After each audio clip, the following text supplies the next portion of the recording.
The past week brought the 80th anniversary of D-Day, the Allied invasion of France in World War II that eventually led to the defeat of Adolf Hitler and Nazi Germany. President Biden delivered a speech from historic Pointe du Hoc on Normandy Beach, but this was the most memorable moment from all the events in France. Ukrainian President Volodymyr Zelenski hugging 99-year-old U.S. veteran Staff Sergeant Melvin Hurwitz. The two praised each other as heroes. It was just a true, genuine moment. John, the obvious comparison here is between Putin's Russia and Hitler's Germany. Is Donald Trump's Republican Party really in favor of ending aid to Ukraine? Some are.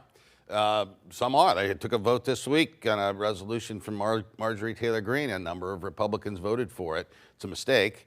What Ukraine's doing in fighting for democracy in Europe is very similar to the situation that existed in the 1930s. Interestingly, the speech that Biden gave 40 years before that was Ronald Reagan's famous speech. 40 years before that was D-Day.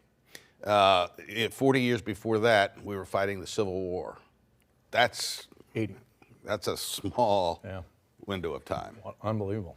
What do you think about that moment? And you know what President Biden's a pretty strong ally of Zelensky. Does that bode well for him? Is that good for him?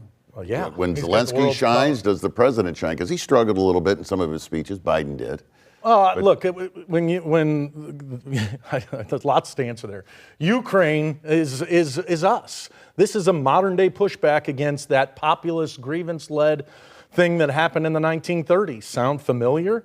And when you saw that veteran reach out to Zelensky, it was so powerful.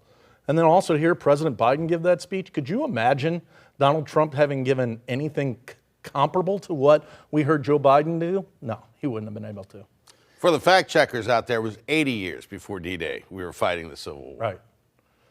Our quote of the week is from Dr. Anthony Fauci. Republicans on the House Subcommittee on the Coronavirus Pandemic grilled Dr. Fauci, who was a top COVID-19 advisor for both Presidents Trump and Biden. He urged people to follow the science back then as masking and social distancing mandates became part of our everyday lives. But earlier this year, he admitted the policies were not actually based on scientific data. Before the committee, he pointed the finger at the Centers for Disease Control, saying the CDC was responsible for those kinds of guidelines, not me. My saying there was no science behind it meant there was no clinical trial behind that. What do you think about the walk back here, John? Well, look, there was a lot of mistakes made during COVID. There's no question, and I hope we've learned our lesson from that. If you cooked with as much garlic as my wife does, we wouldn't have to talk about social distancing. We'd just do it, Andy. Well, John's right, though. Should he just own it, though? I mean... But John, Andy, when we knew better, we did better. Look, we were in the midst of what potentially could have been in that moment the end of the world. And you had a doctor out there who was doing the best he could to put it out. When we found different science, we went forward. This continued persecution of Anthony Fauci is bad, especially in this time where we're growing up where China, Russia, bad actors can re-engineer diseases, et cetera, and spread those. And they've now ruined the credibility of the very people who take imperfect science and try to put it into practice. But why not just say, it seemed like a good idea. We had to try something. This was new. We really didn't know. Wouldn't America be forgiving other than, no, well, it was the CDC, it wasn't me.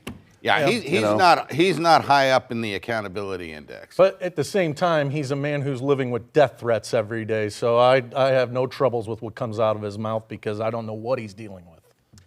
Final thoughts are next. First, how about a swim? Bommarito.com drone fox over the historic Fairground Park pool in North St. Louis. The city has it sparkling again.